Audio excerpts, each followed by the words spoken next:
Riconosci questo? È un normalissimo salvapiatto e serve a proteggere il nostro piatto dalla formazione del keil. Si poggia sull'asta, qui vanno i due feltrini e qui è la zona dove lavora il piatto. Col tempo però, con le varie oscillazioni del piatto, il salvapiatto arriva a consumarsi e quindi se non lo sostituiamo in tempo la plastica si consuma, fuoriesce il metallo, andrà a consumare il foro centrale del piatto, formando il cosiddetto keil. Per evitare di continuare a sprecare i tuoi soldi, perché è questo l'obiettivo di questo canale, ti farò vedere come poterlo recuperare per poterlo usare il più tempo possibile. Per fare questa operazione di salvataggio avremo bisogno di un normalissimo taglierino, un seghetto, il nostro salvapiatto logicamente, un asciugacapelli o meglio se l'avete una pistola termica.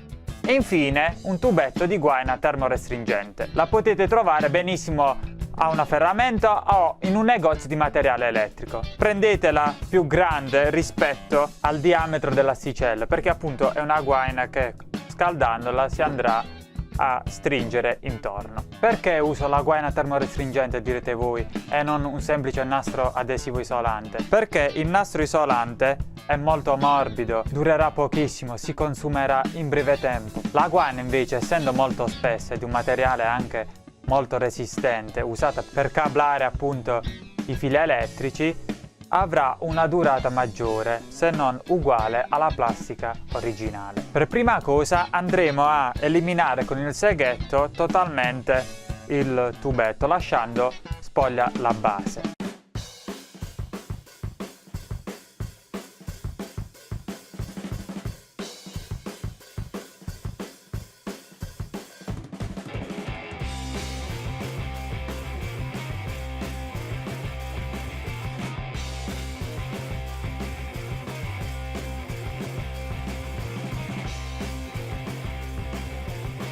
Ok, abbiamo ottenuto la nostra base per poggiare il feltrino.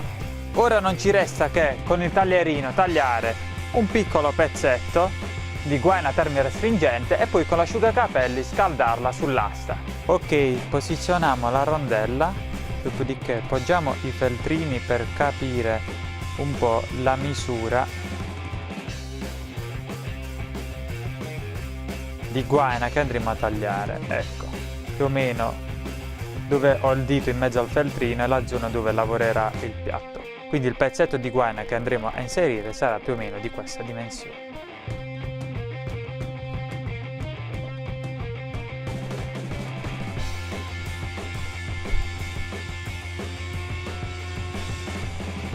Andiamo un po' a rifinire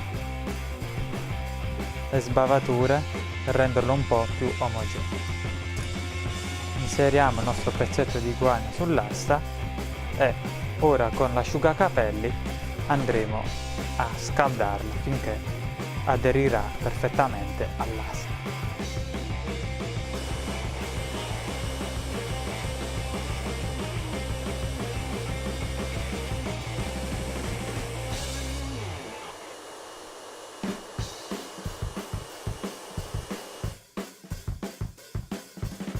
Ok, abbiamo completato, è venuto molto bene. Non ci resta che mettere i nostri feltrini, il nostro piatto,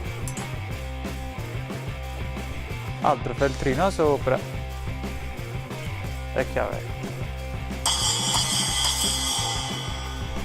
Allora, che dici? Ti piace questo metodo? Io veramente lo uso da anni e mi trovo benissimo, anche perché non è la solita correzione con il nastro isolante.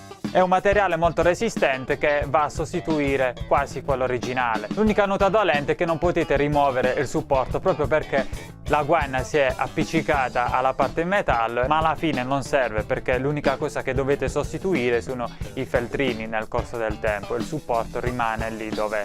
Secondo me questo è il metodo più facile, più duraturo e anche più semplice da fare in casa. Fammi sapere la tua opinione qui sotto nei commenti e ci vediamo sempre qui su Scegliere la batteria nel prossimo vlog. Ciao!